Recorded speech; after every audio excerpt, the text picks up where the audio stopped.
My unfaithful wife said she was going on a date because she was depressed, but when she found the note, she begged for forgiveness, but it was too late. On Thursday night, after 18 years of what I thought was a solid marriage, my 38-year-old beautiful wife, the mother of our 2 daughters and the center of my world, hit me with shocking news. She said she was going out on a date with a coworker from her office the next evening. Kate and I had been together since our late teens. We got married after just a few months of dating because she got pregnant with our first daughter. We were crazy in love, and soon after, we welcomed our baby girl, Chloe, into our lives. Our marriage was full of love, and our 2 daughters adored both of us. I had built my own small construction business from the ground up. Over time, it grew into a successful multimillion-dollar company, giving us a very comfortable life. I never in a million years expected something like this from Kate. I sat there on the couch with a glass of bourbon, while she calmly told me she had been unhappy since the girls left for college. She admitted that she had been struggling with depression, something she had never mentioned to me before.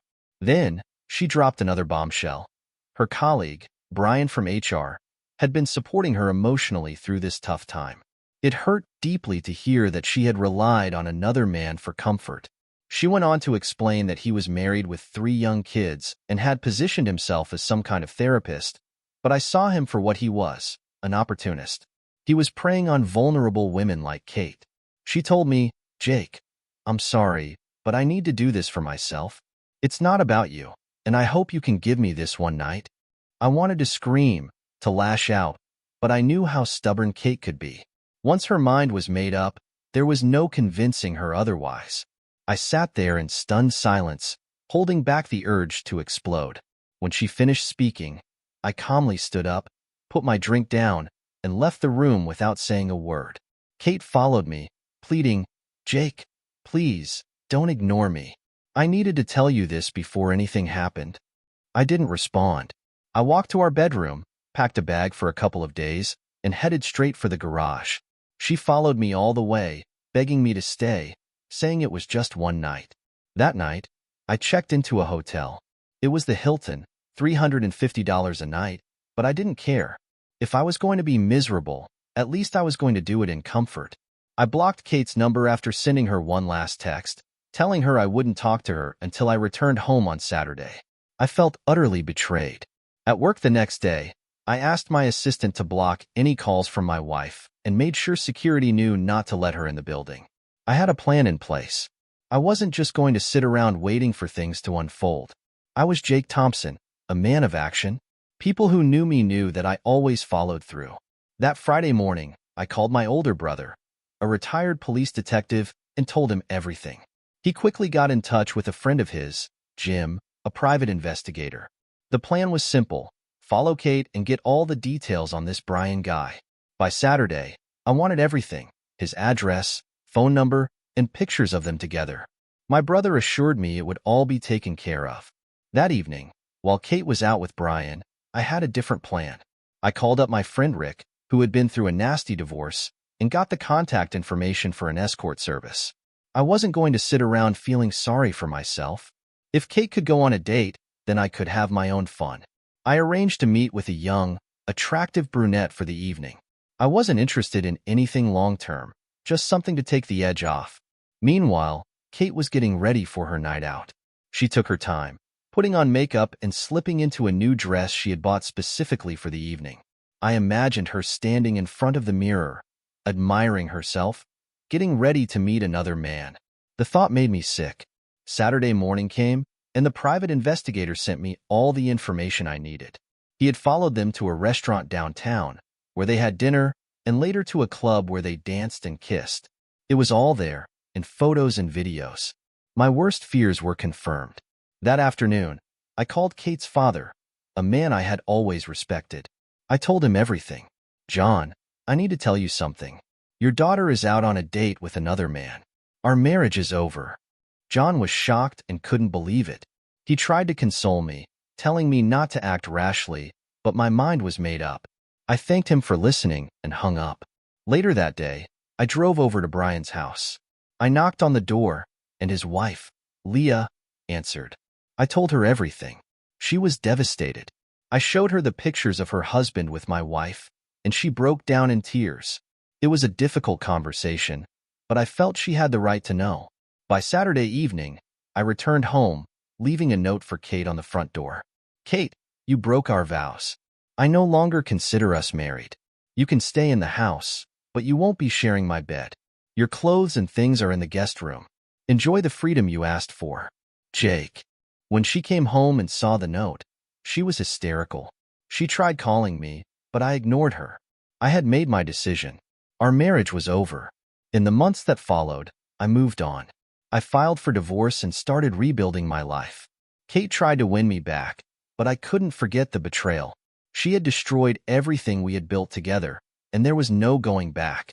Kate was devastated when she found the note. She broke down, pleading for forgiveness, but I was resolute. I didn't care anymore. She had made her choice when she walked out that door to be with another man. As far as I was concerned, our marriage was dead. That Saturday night, while Kate cried herself to sleep in the guest room, I spent the evening with the woman I had arranged to meet. Her name was Amanda, a stunning brunette with a great sense of humor. We met at a bar in a fancy hotel downtown, and it wasn't long before we were back in my room. I wasn't trying to get back at Kate anymore. This was about reclaiming my own life, my own happiness. We spent the night together, and for the first time in years, I felt like I was in control. The next morning, Kate tried to talk to me again. She was desperate, offering to do anything to fix our relationship. She even suggested going to counseling, but it was too late. I told her, Kate, you made your decision when you went out with Brian. You crossed a line I can't ignore. We're done.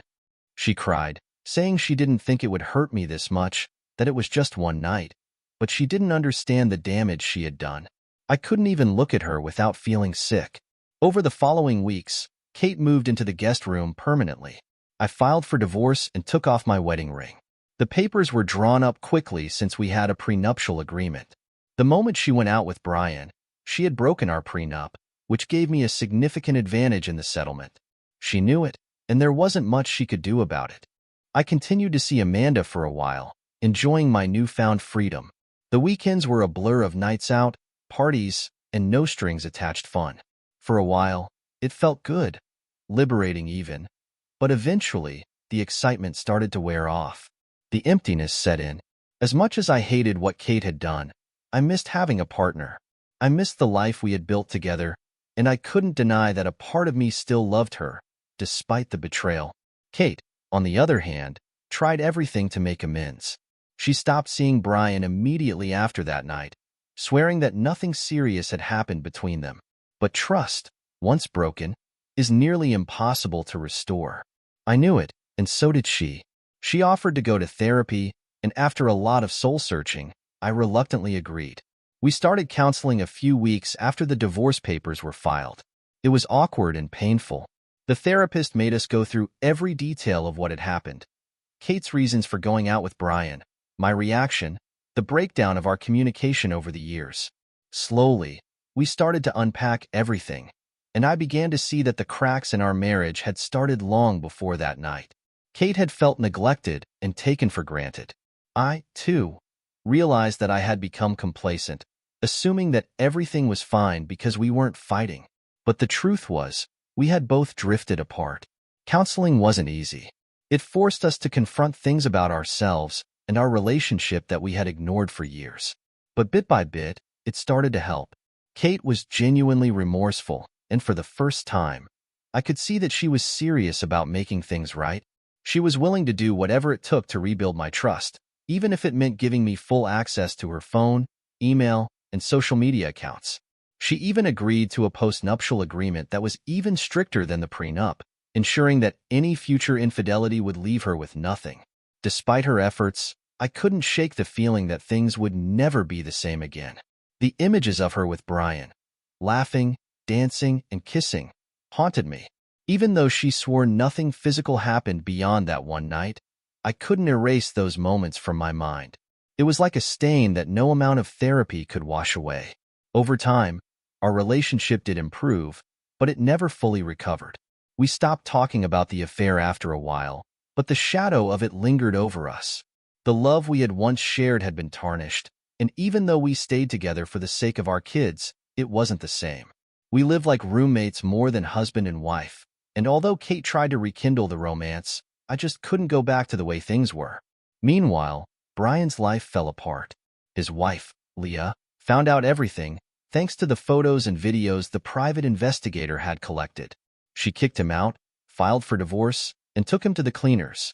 Brian ended up losing his house, paying child support for his 3 daughters, and moving into a dingy apartment on the other side of town. His career at the company went down the drain, as well once the rumors of his infidelity spread around the office. It was a small consolation, knowing that his life had been ruined, but it didn't make me feel any better about what had happened between Kate and me. A year passed, and although we stayed together, I was always on edge, wondering if it would happen again. Kate did everything she could to prove her loyalty, but trust, once shattered, doesn't easily return. I kept tabs on her, suspicious of any little thing, even though I had no real reason to doubt her anymore. It wasn't healthy, and I knew it, but I couldn't help it. 2 years after the affair, I finally accepted that our marriage would never be the same. We had tried, really tried, but the bond we once had was irreparably broken. I wasn't the same man, and Kate wasn't the same woman. We had both changed, and the love that once burned so brightly had dimmed to a flicker. In the end, I decided to leave. It was a hard choice, but it was the right one. We sold the house, and I moved into a smaller place closer to the city. Kate stayed behind, and we remained cordial for the sake of our daughters, but we knew deep down that our relationship had run its course. Looking back, I wish I had seen the signs earlier, that I had been more attentive and communicative in our marriage. Maybe things would have been different, but in the end, the betrayal was too much to overcome. Some wounds never fully heal, no matter how hard you try. After I left, life moved on, but it never quite returned to what it had been. Kate and I remained in contact, mostly for the sake of our daughters, but our relationship was strictly formal. I had done everything I could to move forward, but every now and then, the past would come creeping back. Kate tried to keep in touch, sending messages every so often, asking how I was doing, but I kept my responses short. I didn't see the point in reopening old wounds. I focused on myself. I dove into my work, expanded my construction company even further, and started new projects that kept me busy. Weekends were spent catching up with friends, traveling, and occasionally dating, though I wasn't in any rush to settle down again. I had learned my lesson the hard way, and the idea of commitment scared me more than it ever had before. As for Kate, she stayed in the same town, working on her career, which had taken a hit after everything came out.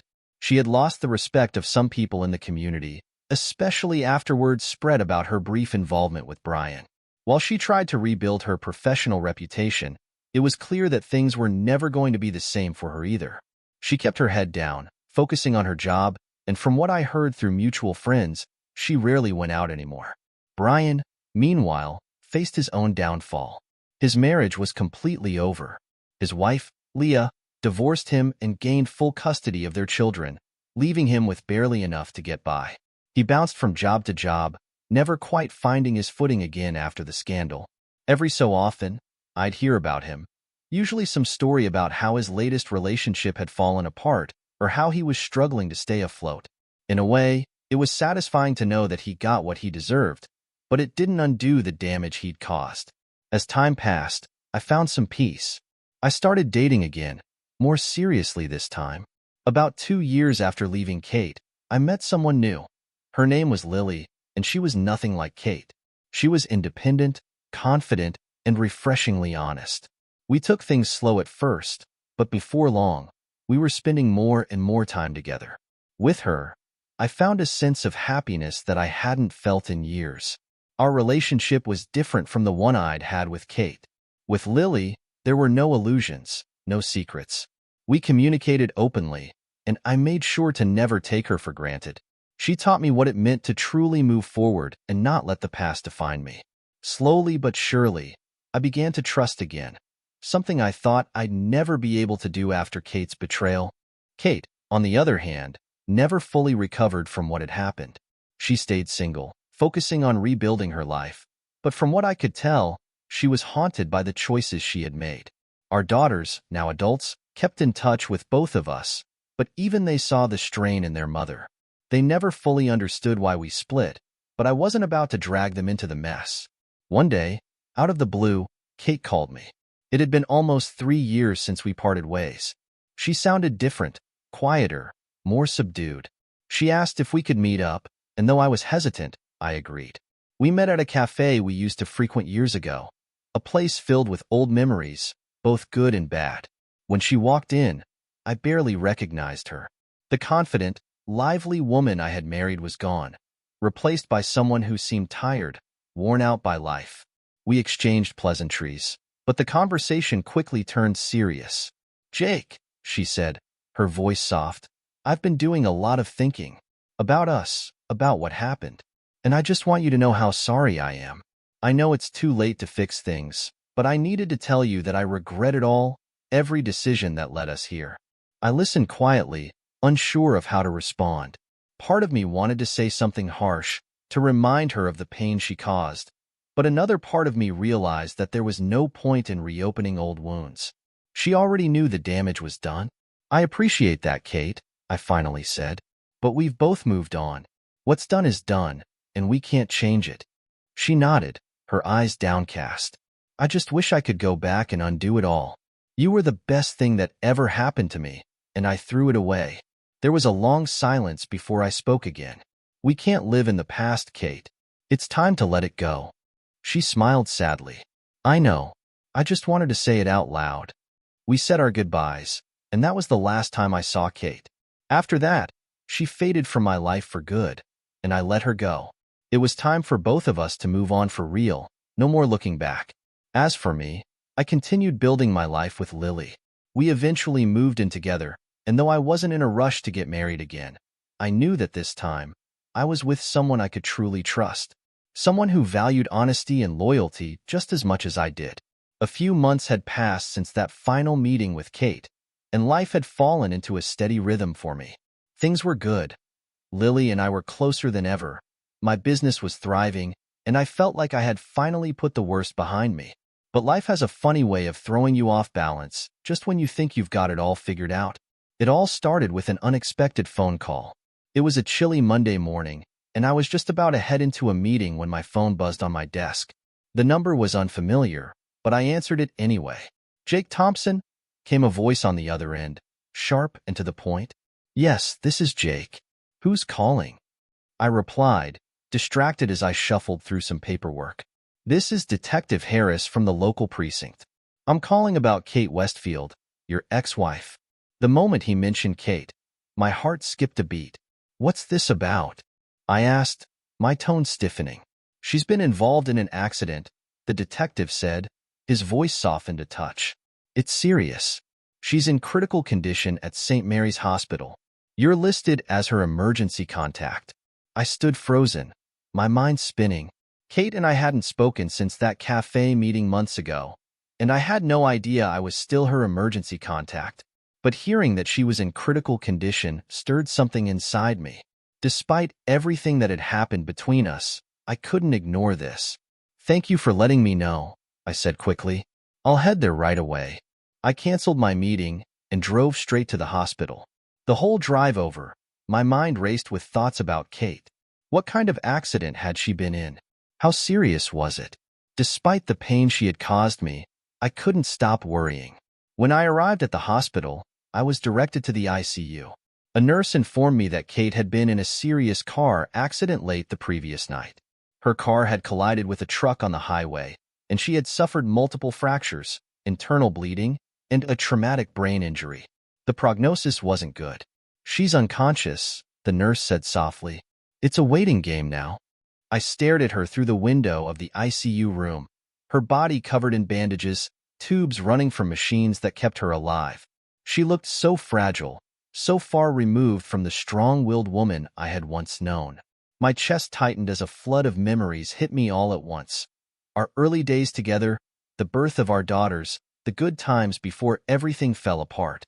Despite everything, I sat by her bedside for hours. I hadn't come to forgive her or to rewrite the past. I was simply there because, at one point, she had been the most important person in my life, And no matter how much I had tried to move on, that bond, however broken, still mattered. Lily called me that evening, concerned after I hadn't returned home. "Hey, Jake, where are you? Is everything okay?" she asked. I explained the situation briefly, and to my surprise, Lily didn't hesitate. "I'm coming to the hospital." "You shouldn't be there alone," she said firmly. I hadn't expected that from Lily. I thought she might feel uncomfortable with me rushing to Kate's side, but she showed up, supportive as always. She sat with me in the waiting room, her hand resting on mine, and said, "Whatever happens, I'm here for you." Days passed, and Kate remained in a coma. I found myself returning to the hospital every day, partly out of guilt, partly out of a lingering sense of responsibility. Our daughters, Chloe and Madison, had flown in from college after hearing the news. The three of us sat together in the sterile waiting room, the tension between us thick. They were angry at me for leaving their mother, angry at Kate for what she'd done to our family. But as the hours dragged on, that anger began to give way to something else. Fear. Fear that they might lose their mother.